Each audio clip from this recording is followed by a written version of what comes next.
A lot of artists don't know this, but curators certainly do, is that when you select, whether it's a solo exhibition or a group show, you intimately become very acquainted with these works to the degree that you're always thinking about them. And I think that a curator who is certainly very authentic and sincere happens to live with these artworks day in and day out until ultimately they are actualized in an exhibition. And it's really just something short of ecstasy to actually see this. But on the other hand, it's also very fruitful and very gratifying to be able to contextualize artworks in ways that artists could never imagine. My name is Raul Zamudio, and I'm based here in New York, and I'm an independent curator and writer. I've organized more than 100 exhibitions throughout the world. Angelus Novus is based on a Paul Klee print that was in a collection of Walter Benjamin. Benjamin, of course, the renowned literary cultural critic and writer, used the Paul Klee print as a metaphor of which he described the angel of history. That is to say that us as individuals are key players in the construction of history, while at the same time history is shaping us as well. So the exhibition begins, ideally, was with a series of self-portraits on my right, in which you see seven self-portraits, excuse me.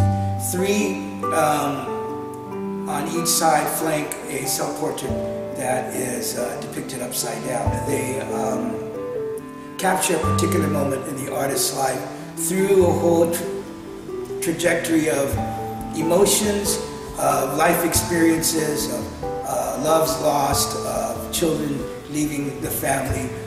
So it's a very rich corpus that focuses on the artist's life, but yet at the same time, because of their ability to transcend much more than that, they speak to the broader human condition. And as I began to research more into her work, there were aspects of her history that seemed to speak to me more in terms of both that past, but also seeing her history as a reflection of a broader milieu.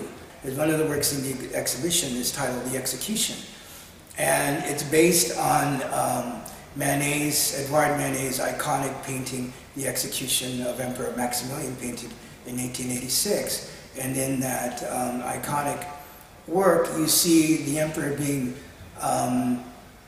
executed by fusillade with two other Mexicans, and one of them, Miguel Miramon, happens to be the great-great-grandfather of Lucero Gonzalez Jameson, and of course considered now to be a traitor at that time of Mexico. I found this pedigree quite fascinating.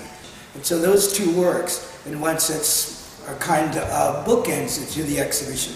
On the one hand, the self-portrait corpus, and on the other hand, the execution that harks back to the great-great-grandfather, while the self-portraits are here images of today.